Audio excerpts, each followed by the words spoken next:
Created using Powtoon.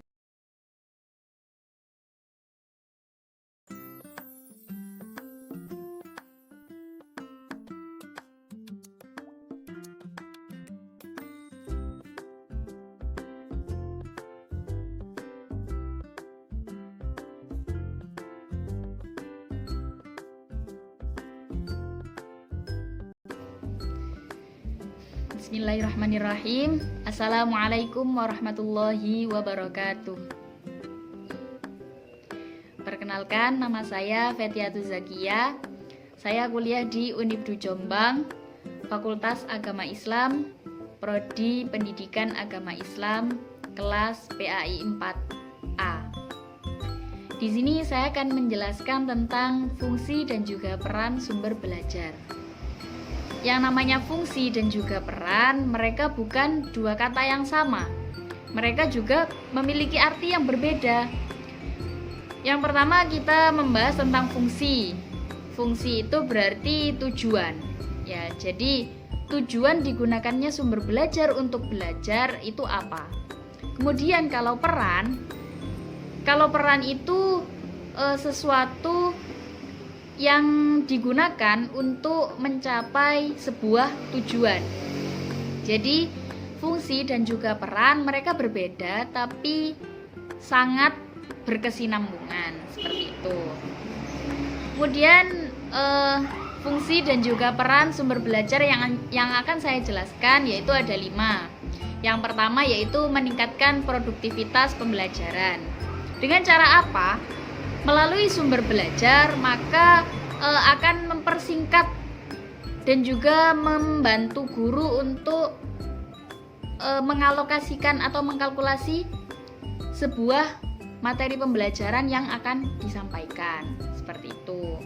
Kemudian yang kedua yaitu memberikan kemungkinan pembelajaran ilmiah terhadap pembelajaran itu sendiri. Maksudnya pembelajaran ilmiah ini kan sumber belajar itu kebanyakan digunakan itu menggunakan data atau juga informasi.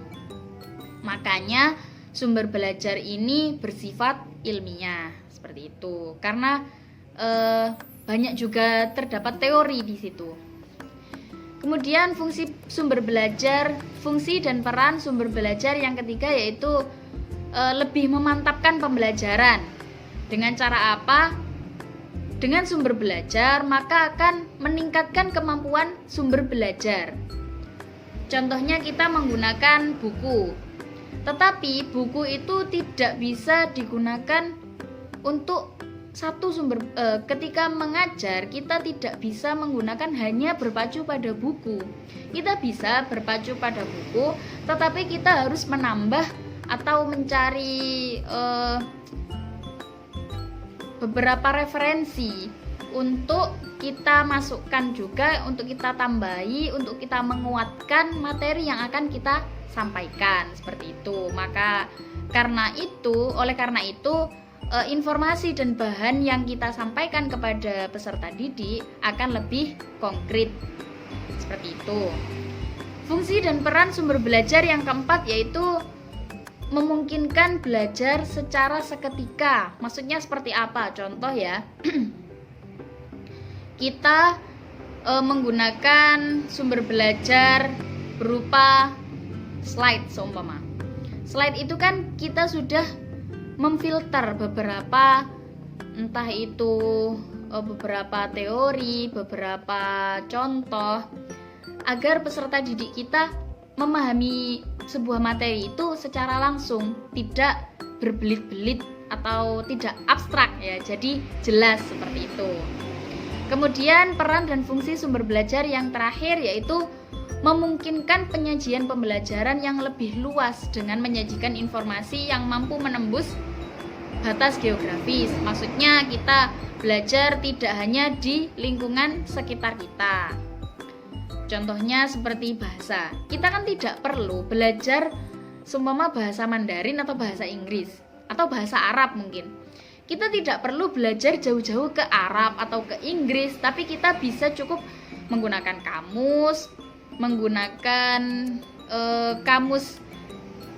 di beberapa media, contohnya di kamus di HP itu kan ada ya.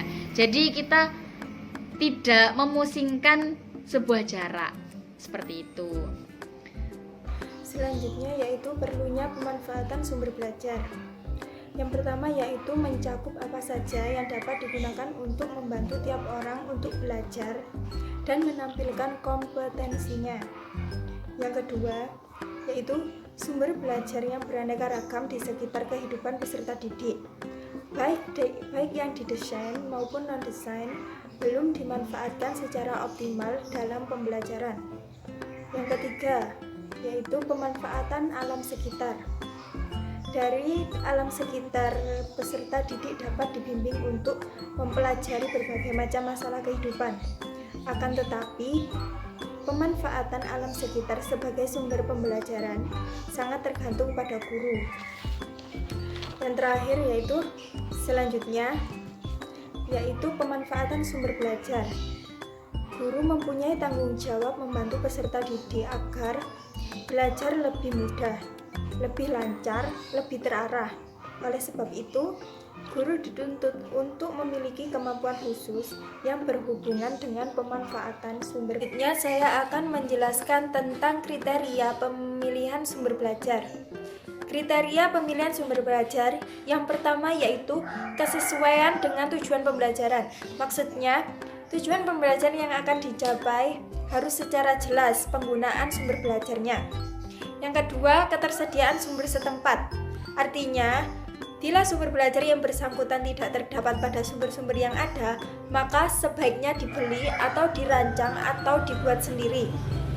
Yang ketiga, tersedia dana, tenaga, fasilitas yang cukup untuk mengadakan sumber belajar tersebut. Dan yang terakhir yaitu faktor yang menyangkut keluasan, kepraktisan, dan ketahanan sumber belajar yang bersangkutan untuk jangka waktu yang relatif lama dan efektivitas biaya dalam jangka waktu yang relatif lama juga. Jadi begitulah uraian peran dan fungsi sumber belajar. Untuk itu semoga tayangan ini bermanfaat.